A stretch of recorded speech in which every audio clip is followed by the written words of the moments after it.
agahinda cyane agahinda muri rino jambo. Mu gihe inkono yatogotaga, munega amatwi keretse umuntu w'umunyamubiri ni utari bunyumva. Mu gihe inkono yatogotaga, buri wese yari yazanye akanyamuneza, azi ko bigiye kugira gute gushya. Kintu cyane agahinda nuko umuntu wese wari ufite sheri we, wari ufite fiance, yari yiteguye ko agiye gukora mariage. Mbijyane mu kiwanyu wumva. Nuko umuntu wese wari warate projet yarangije ibizamini yarazi ko azabona iki akazi. Nuko umuntu wese wari ufite umugore yamaze gushaka yari yizeye ko azabyara. Nuko umuntu wese wari umaze gusukwaho amavuta yari yizeye ko agiye kuzashomba abantu b'Imana. Mbwira umuntu mujyanye ngo ikibazo n'uburozi. Ongera mubwira ngo ikibazo cya kabiri wari ukwicaye iruhande waguciye inyuma ashyiramo uburozi utabizi. Haleluya! Ngwarangije umwana w'umugome, umwana wicaye mu rusengero, abantu bizera, abantu bari bazi ko asenga, abantu bari bazi ko ari umwana muzima, abantu bari bazi ko ari umwana utagira ikibazo, ngo asohoka bwombo. Ngo aravuga ngo nanjye nubwo inzara inyica ariko tubihombe. Hakumbwira mwene so ngo Imana ikurinde uwo murozi. Mumbwira ngo Imana ikurinde uwo murozi. Mumbwira ngo Imana ikurinde uwo murozi. Komera amashi cyane. Amen. Kombo marombo karombo. Ngo aravuga ngo nimwishima ariko ni muri bubirye. Hani munezerwa ariko ntabyo muri burye. Ngo nacyo nubwo yari isaba ibahaye ndaza kureba ko yerekwa koko nabona ko nashyizemo uburozi. Ngo arasohoka aragenda ajya guca umutanga, araza awuvanga mu bintu byabo.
Rwani Jago ya Yesu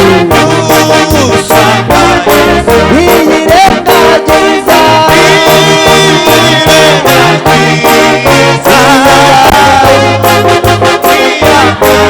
uyoboke Yesu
turagushimiye uri Imana nkuru muhabwe icyubahiro ijambo ryawe rirera ni wowe ubana natwe ni wowe turi kumwe ni wowe Mana iturinda amajya n'amaza tuguhaye icyubahiro muri uyu mwanya nyemerera ukomeze uganze hagati muri twe nk'uko watangiranye natwe uza gusozanya natwe tugukomeye amashyi cyane mu izina rya Yesu amen.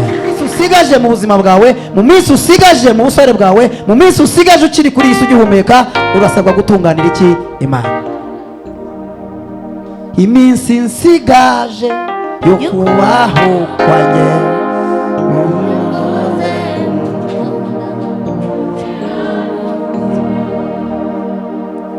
umwanzi wanjye ahoranera ngateshuka inzira zawe nagambirira gukora ibyiza ibibi bikanze imbere namenye ko ngoswe n'igicu ingabo nyinshi zikomeye ntabwo wahize abendaga Yesu mbeye maso. Amen. Soma ijambo hano tugendane.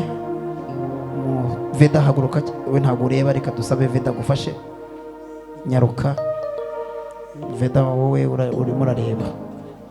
Imana ihabwe icyubahiro. Tugiye gusoma mu gitabo cy'Abami ba kabiri. Ntabwo dutinda turatashye buriya kuza ari nako gutaha. Abami ba kabiri igice cya 4. Hagarara hano. Igice cya 4 murongo banze muhagere nawe hagere vuba vuba.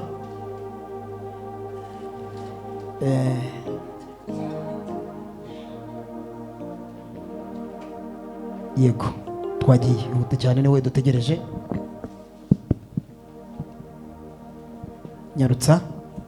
Abami ba kabiri ibice byaho 4 murongo wa 38. Turahera kuri uwo murongo. Imana itugirire neza. Umutwe w'amagambo uravuze ngo, aravuga ngo Elisa akiza imboga uburozi. Elisa yakijije imboga azikiza iki? Uburozi. Imana ishimwe. Amen. Subiramo umutwe w'amagambo. Elisa akiza imboga uburozi. Afata imboga zaruraga azikiza iki? Uburozi. Imana ishimwe cyane. Amen. Mbwirira mwene so ngo uburisho urabufite ariko ikibazo cyabaye imboga. Se kutamubwira tangi mubwire ngo uburisho burahari ariko ikibazo ni imboga. Imana icyubahiro kandi duhereze data icyubahiro. Haleluya. Muri iri jambo ntabwo Elisa yatanze uburisho ahubwo yakijije imboga kugira gute? Kurura. Ongera umumere ikiganza umubwire ngo uburisho urabufite ariko nta mboga zihari. Mubwire ngo nizihari zirarura, n'imboga zihari zirarura, nizo waryaga zirarura. Munyeganyeze mubwire ngo ariko Elisa agiye gutuma hari ikintu kitongera kurura. Tuhereze data icyubahiro cyane. Tuzamurira amaboko yacu. Haleluya. Haleluya. Samashi cyane. Haleluya.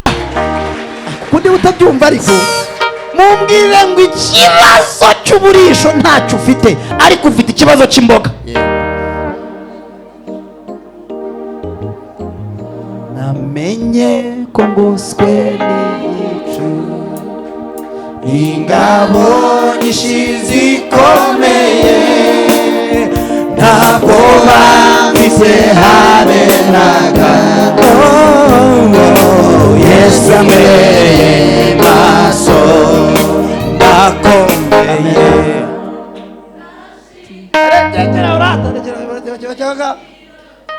Amina. Haleluya. Kumana wahagarika amasaha basi twagiye umurongo. Bukeye Elisa asubira Gilugali. Elisa asubira i Gilugali. Icyo gihe hari hateye inzara. Icyo gihe i Gilugali hari inzara. Hari ubwo abana b'abahanuzi. Hari igihe abana b'abahanuzi bari bamwicaye imbere.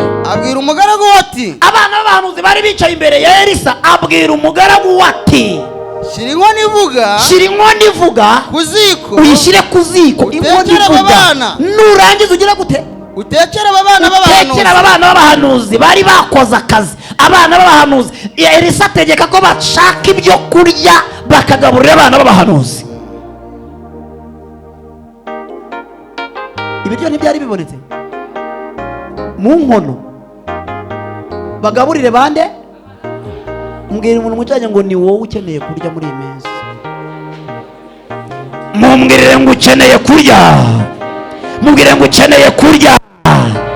Bamanuze bicara imbere ya Elisa ngo inzara ihari ngo ariko Elisa bitegereje ngo ahita ategeka aravuga ngo nimufate inkono ivuga. Inkono ivuga muzi icyo bisobanuye? Inkono ivuga murayizi? Inkono ivuga irimo ikintu. Inkono irimo ibyo kurya. Inkono iri do pizza. Inkono itari mu busa. Inkono ngiri mu mwicaranye ngo hamaze gutangwa itegeko mu ijuru ko hari inkono ivuga bagomba kugutereka imbere ya, bagomba guteka imbere ya iyo nkono.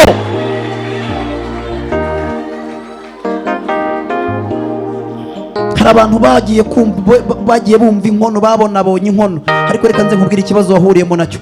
Tayari unyumve neza, ntabwo ikibazo ufite ari uburisho, ufite ikibazo cy'imboga.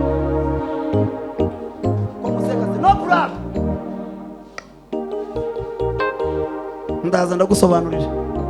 utekera aba bana b'abahanuzi imboga. Watekera abana b'abahanuzi imboga. umwe muri abo bana arasohoka ajya ku gasozi. Tugendane gakeya mu minota mikeya mfite. Umwe muri abo bana b'abahanuzi turimo turajyana hano ko mwandebye ubundi. Umwe muri ba bana b'abahanuzi nabo bari bashonje, wari uri kumwe n'abandi, ngo arasohoka ajya hanze. Ajya hehe? Ajya ku gasozi gusoroma umutanga. ajya guca umutanga, awusoroma intanga, awuvanaho intanga. Umutanga murawuzi? Ni ikintu kirura cy'icyatsi kimeze nk'umubirizi. Umwe muri ba bana arasohoka ajya hanze, ajya gusoroma umutanga, awusoromaho intanga, arazizana. Yego. Areka umwenda we, ahita areka umwenda we, azuzuzamo, araza azicekera muri ya nkone Elisa yavuze ngo bagere gute? Atetsemo ngo barye, hanyuma azicekera muri ya nkono bari bahawe. Ikintu gikomeye cyane. Ntabwo murimo kunyumva, murimo muranyumva? Tugire gutya turebe nimba munyumva. Hariya ntabwo banyumva neza. Tugire gutya turebe nimba murimo kumva. Imana ihabwe cyubahiro cyane. Ikintu gikomeye nshaka kugira ngo hano humve udahubahuka, ngo aragenda umwana nawe wasengaga, umwana nawe wari umuhanuzi, umwana wari uri kumwe n'abagenzi be mu ntega amatwi Zeni Edrayi, umwana nawe wicaranye n'abandi bahanuzi, umwana ufite inzara utegereje kurya nkabo, ngo asohokana ikintu bita ubugome. Ubu kiyemwe ajya guca umutanga. Amaze guca umutanga ngo arawureka, arazana ngo acekera muri ya nkono bari biteguye kurya. Arangije yahita abicaramo, nanone ariyumanganya, ategereza ko ibiryo bihe. Haleluya, amen. Murimo murabyumva? Ahita yicara imbere y'abana b'abahanuzi, bicara bategereje nk'inkono irashya, ariko uwayiroze azi ko batari bubirye.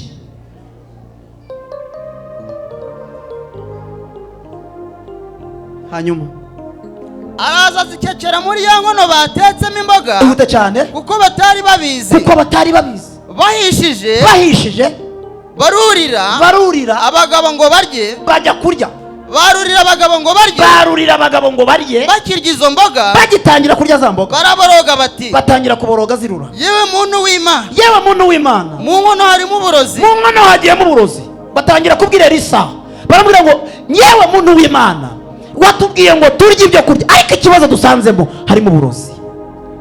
Mbarizo n'umujanye ngo urimo kurya wishimye cyangwa urimo kurya utaka? Mumbwire ngo ikibazo n'uburozi buri mu nkono yawe. Mumpere ikiganza ariko mumbwire nimba byumva neza. Mumbwire ngo ikibazo n'uburozi bwagiye mu nkono yawe, ikibazo n'uburozi bwagiye mu kazi kawe, ikibazo n'uburozi bwagiye mu bana bawe, ikibazo n'uburozi bwagiye muri business yawe, ikibazo n'uburozi bwagiye mu mufuka wawe, ikibazo n'uburozi bwagiye mu nda yawe, ikibazo n'uburozi bwagiyemo. Haleluya. Ngo batakira umuntu w'Imana wari wabahaye ibyo kurya, batangira kumubwira ngo umuntu w'Imana we, turariye ariko birimo uburozi. Imana ikure mu burozi. Genda ubeho, genda urye, genda unywe, genda wambare, bive mu burure mu izina rya Yesu. Amen. Haleluya. Amen. Haleluya. Amen. Kintu cyane agahinda muri rino jambo, mu gihe inkono yatogotaga, mu ntega amatwi, keretse umuntu w'umunyamubiri niwe utari bunyumva. Mu gihe inkono yatogotaga, buri wese yari yazanye akanyamuneza, azi ko bigiye kugira gute gushya. Kintu cyane agahinda nuko umuntu wese wari ufite sheri we, wari ufite fiance, yari yiteguye ko agiye gukora mariage. Mbijyane mu kiwanyu wumva. Nuko umuntu wese wari warate projet yarangije ibizamini, yarazi ko azabona iki akazi. Nuko umuntu wese wari ufite umugore yamaze gushaka, yari yizeye ko azabyara. Nuko umuntu wese wari umaze gusukwaho amavuta, yari yizeye ko agiye kuzashumba abantu b'Imana. Mbwira umuntu mujyanye ngo ikibazo n'uburozi. Wongere mubwire ngo ikibazo cya kabiri, wari ukwicaye iruhande waguciye inyuma ashyiramo uburozi utabizi.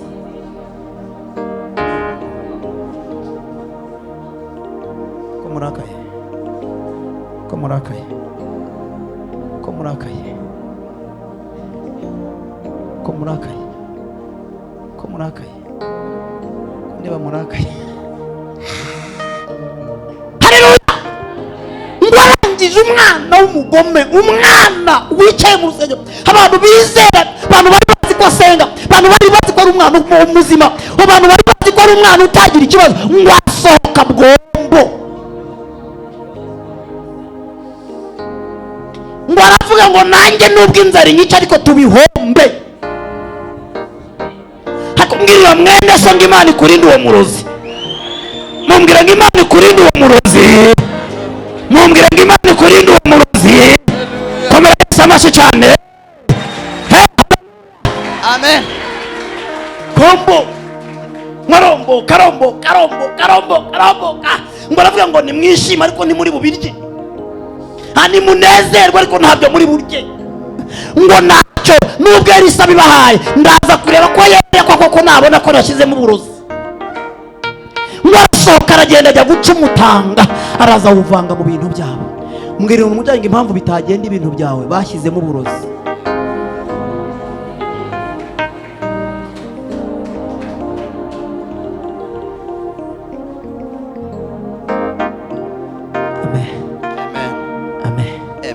Ngo bariyeho bwa mbere bafite apeti bahita bacira, batangira kurwara mu nda ba mbere, abandi barasakuza, ngo basakuza na wa wundi nawe arasakuza.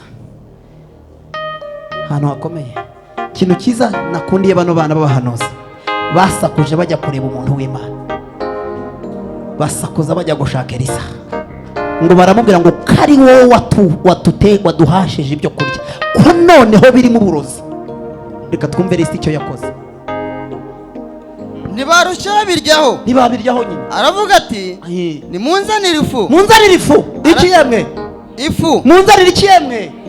Hambwira umuntu mugiranye ngo ifu, mubwire ngo umuntu waroze ibintu byawe yibagiwe ko hari ifu. Se wamwumwiriye, umuntu wishe ubukwe bwawe yibagiwe ko hari ifu, umuntu wakugambaniye yibagiwe ko hari ifu, umuntu wakwangaje yibagiwe ko hari ifu.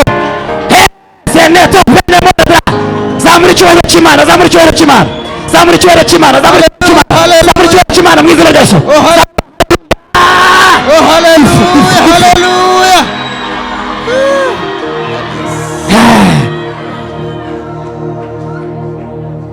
Gasiwe genda ifu, habonekemo ifu mu byawe, urogasi urogora, ugenda urogorwa mu izina rya Yesu. Ifu, Imana iguhereza ifu igiye mu byawe, uroga ntabwo ari urogora. Ifu, ngo Elisa arababwira ngo reka mbabwire, nimba birura mukaba mwumvisha birura, munshakira ifu. Umva ukuntu Elisa ari umutekinisiye. Mbwira umuntu mwijyanye ngo iyo fu ntiyari iya kawunga, iyo fu ntigaragaza nimba yari iy'ubugari, iyo fu ntigaragaza nimba yari iy'igikoma. Mumbwire ngo izina ryayo ni ifu.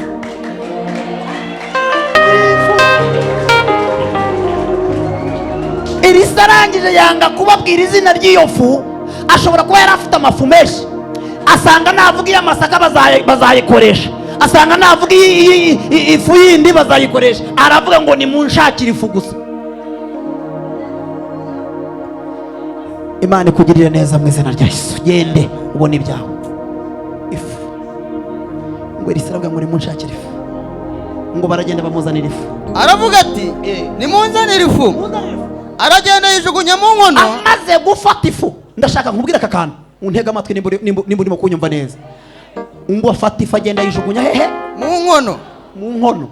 Mbwira umuntu mwijyanye ngo ntabwo hazashakwa imboga za kabiri, ahubwo hazakira izo waryaga.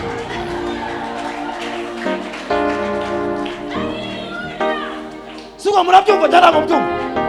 Imboga za kabiri si ngombwa, ahubwo izo waryaga ziraza gukira mu izina rya Yesu.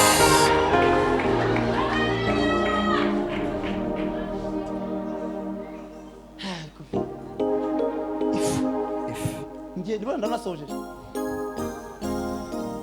no aragenda yijugunya mu nkono aravuga ati nimwarurire abantu birire. Nimwarurire abantu bagira gute? Birire. Elisa azi ko yashyizemo ifu ahita abwira abantu ababwira ngo nimugende mwirire byakize. Mumpera ikiganza ubwira ngo genda wirire birakemutse. Mumbwire ngo genda wirire birakemutse. Haleluya. Mumbwire ngo genda ukora akazi birakemutse. Haleluya. Mumbwire ngo genda ushake birakemutse. Mumbwire ngo genda birakemutse. Haleluya. Genda ubyare birakemutse. Genda ubyare birakemutse. Haleluya. Genda ubyibuhe birakemutse. Genda usenge birakemutse. Genda wagura ibikorwa byawe birakemutse. Genda ukore mariage birakemutse. Genda umererwe neza birakemutse. Elisa yamaze gushyiramo ifu igiyemo kubaka, ifu igiyemo urabyibuha, ifu igiyemo ntabwo byarupfusha, ifu igiyemo nawe urahembwa, ifu igiyemo urabona akazi, ifu igiyemo urakira uburwayi bwawe. Ikibazo cyane ifu. Dukomere Yesu amashyi cyane, dukomere Yesu amashyi cyane.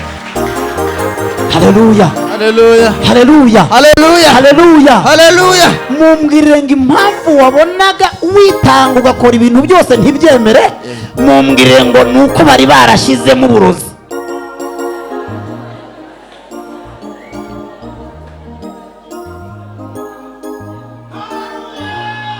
Barashyizemo uburozi. Ntabwo nzi ni Edraya. Bibiliya itubwiye iki? Iravuze ngo mu bana ntabwo uburozi bwaturutse hanze, ntabwo uburozi bwavuye mu barozi, ntabwo uburozi bwavuye umwana yacomotse mu bandi, hacomoka mu bandi gusa ahita ajya hanze. Haravuga ati njyewe ni njyewe bari bubaroge neza. Reba uyu mwana wari ugiye kwishimira kubona bariya abantu bose bapfa, yarasenganye nabo, yaragendanye nabo, akishimira kureba intumbi zabo. Umwana aracomoka ajya hanze. Ariko ikintu nabakundiye bana b'abahanuzi, ikintu nabakundiye babanaga n'umuhanuzi ukuze. Ikibazo cyawe nuko wigiranya mwigendaho. Aba bana b'abahanuzi bari abana b'abahanuzi, ariko babana n'umuhanuzi ugize gute? Ukuze. Umuhanuzi ukuze rero abazi aho basoroma icyatsi, abazi icyatsi yaca ukabaho, abazi icyatsi yaca ntupfe. Genda rata havemo uburozi mu byawe, genda itangire bimererwe neza. Dore ibyawe byazize uburozi, genda birogorwe. Waje nawe ibintu byawe byari byarazize uburozi mu izina rya Yesu. Genda wirire winywere, Uwiteka Imana Nyiringabo akoresheje Elisa hagiyemo agafu. Tuvuge ngo amen. Amen. Amen. Amen. Urirwa uvurika, urirwa ushakira, warakariye abarozi, urabaziza iki? Abarozi niba baje kuvuga ngo babiroge ibintu byawe, nta muntu wacomotse muri wowe. Si hari umuntu wagushyiriye abarozi? Tirwa urakara ngo ngo vrema ngo dongo kameme ngo wingo sava. Genda ibintu byawe rata bitangire bimererwe neza, uburozi bubivemo. Amen. Uburozi buve mu byawe guhera uyu munsi. Ahantu byaruriraga ntibyongere kurura, kandi Uwiteka agiye kugutabara. Ugiye gutabarwa n'Imana wowe, ugiye gutabarwa n'Imana. Urimo uranyumva? Ugiye gutabarwa n'Imana. Ndi kumva mbwirwa ngo ninkubwire ngo imbere yawe ngo hari umwuka mwene so, umubwire ngo Imana ikuye uburozi mu mboga zawe. Mumbwire ngo mu mboga zawe, mu mboga zawe ushyizemo uburozi, imboga zawe zivuyemo uburozi, imboga zawe zikuwemo uburozi, imboga zawe zivanyemo uburozi. Ntabwo byaruraga bivuyemo, mu mboga zawe Imana ivanyemo uburozi.